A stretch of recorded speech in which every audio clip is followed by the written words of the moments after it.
मित्रों, हमने आपको शुरू में ही बताया था कि कट्टरपंथियों के हिंसा मॉडल का एक पैटर्न है, अफवाह और अराजकता। इस मॉडल के दो घातक हथियार हैं।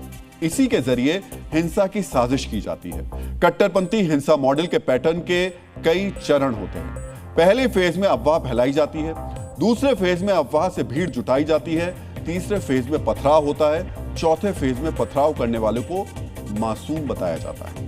कट्टरपंथी हिंसा के 3 फेज बहुत तेजी से चलते हैं। चौथा चरण पत्थरबाजों पर पुलिस के एक्शन के बाद शुरू होता है।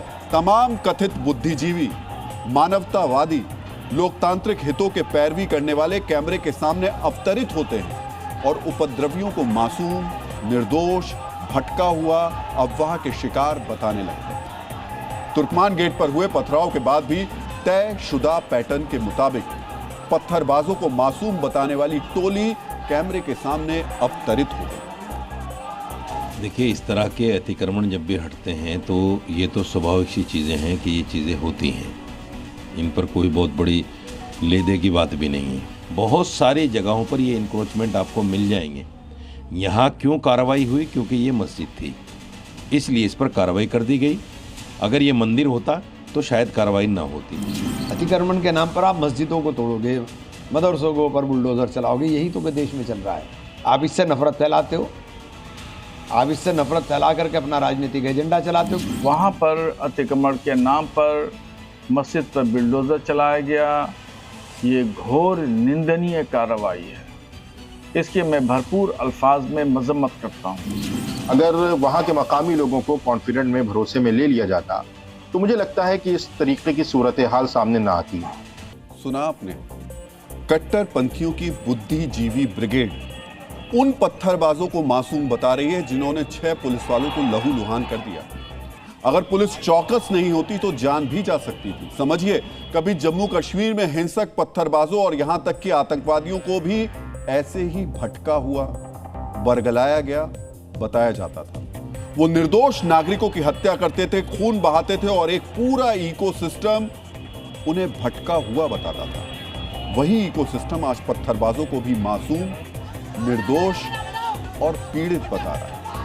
आज कट्टरपंथियों, उन्मादियों और पत्थरबाजों के पक्ष में शाब्दिक प्रपंच रचने वालों को देखना चाहिए कि जिन्हें ये निर्दोष बता रहे हैं, उन्होंने ऐसा माहौल बना दिया कि दिल्ली में सुरक्षा बल अब फ्लैग मार्च कर रहे हैं।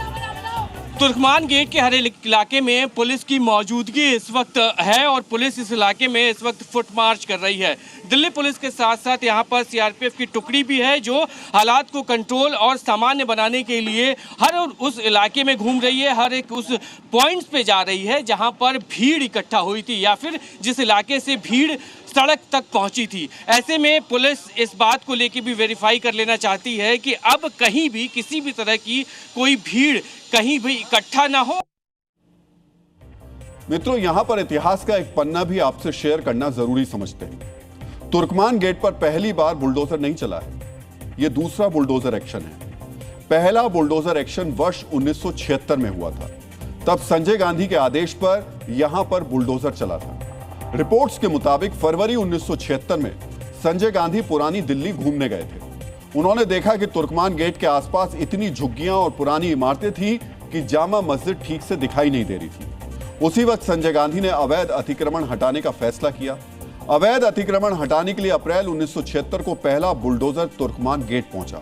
उस समय 16 बुलडोजर दिन रात काम कर रहे थे। तुर्कमान गेट से जामा मस्जिद के बीच आने वाली हर चीज मिटा दी गई। हजारों लोगों को दूसरी जगह शिफ्ट किया गया। इस बार तुर्कमान गेट के पास किसी का घर नहीं गिराया गया, सिर्फ अवैध अतिक्रमण का जो बने हुए थे उनको गिराया गया। डायग्नोस्टिक सेंटर, बैंक्वेट हॉल और दुकानों को तोड़ा गया। लेकिन फिर भी हंगामा हो रहा है। पथराव करने वालों का बचाव किया जा रहा है। मित्रों, इतिहास का एक और पन्ना आपसे शेयर करते हैं। यह पन्ना तुर्कमान गेट के नाम से जुड़ा है। नाम सुनकर ही आप अंदाजा लगा सकते हैं यह नामकरण प्राचीन नहीं है। हम थोड़ा विस्तार से इस पे आपको बताते हैं। इस जगह का नाम हजरत शाह तुर्कमान बयाबानी के नाम पर रखा गया। ये 12वीं से 13वीं शताब्दी के सूफी संत थे। ये सुल्तान कुतुबुद्दीन ऐबक की सेना के साथ दिल्ली आए थे। दिल्ली में इस्लाम के शुरुआती प्रसार में उनकी भूमिका महत्वपूर्ण मानी जाती है। इसीलिए शाहजहां ने शहर की सुरक्षा के लिए जब दीवार बनाई तो उनके नाम पर इस क्षेत्र का नाम तुर्कमान गेट रखा। जब शाहजहां ने बहुत बड़ा जो फोर्ट बनाया था दिल्ली के, जो दिल्ली फोर्ट जो बनाया था, तो उस ज़माने में इसके 14 गेट्स थे। उसमें से एक तुर्कमान गेट भी था, क्योंकि उसके बगल में ही शाह तुर्कमान करके एक बहुत बड़ा सूफी सेंट था 13th and 14th सेंचुरी का, उनका मकबरा भी था, तो इसलिए उसको तुर्कमान गेट कहते हैं। यानी इस जगह का इतिहास ही इस्लामिक कट्टरवाद से जुड़ा है। मित्रों, भारत में जो आक्रांता आए उनके कट्टरपंथ के भी दो मॉडल थे। एक सैनिक वाला मॉडल जिसमें तलवार के दम पर इस्लाम का प्रसार किया जाता था, और दूसरा जो तलवार से नहीं डरते थे, उन्हें सूफी और मौलाना शाब्दिक पथराव से डराते थे और इस्लाम कबूल करवाते थे। और अब पत्थरबाजी का यह मॉडल पूरे देश में कट्टरपंथियों का सबसे बड़ा ट्रेंड बन गया। दिल्ली के तुर्कमान गेट पे जिस मस्जिद के पास पत्थरबाजों ने पुलिस को लहूलुहान कर दिया, वहां से हमारी सहयोगी शोभना यादव की ग्राउंड रिपोर्ट भी आपको देखनी चाहिए। इस समय मैं तुर्कमान गेट इलाके में मौजूद हूँ, वहां मौजूद हूँ जहां आज बुलडोजर कार्रवाई हुई है और पत्थर गैंग जो है वो एक बार एक्टिव हो गया। ये तस्वीरें आप देखिए, यहाँ पे ये फैज इलाही मस्जिद है जहां पर ये पूरी कार्रवाई की गई है, और रात में जिस समय प्रशासन ये पूरी कार्रवाई कर रहा था उस समय यहाँ पर पत्थर गैंग एक्टिव हो गया। यहाँ पर पुलिस अधिकारियों के ऊपर, प्रशासन के ऊपर पत्थर बरसाए गए। ये मस्जिद मैं आपको दिखाना चाहती हूँ, मस्जिद को हाथ नहीं लगाया गया है, लेकिन जो अवैध कब्जा चारों तरफ किया गया था, ये एक मेजर ड्राइव डिमोलिशन की यहाँ पर चलाई गई है।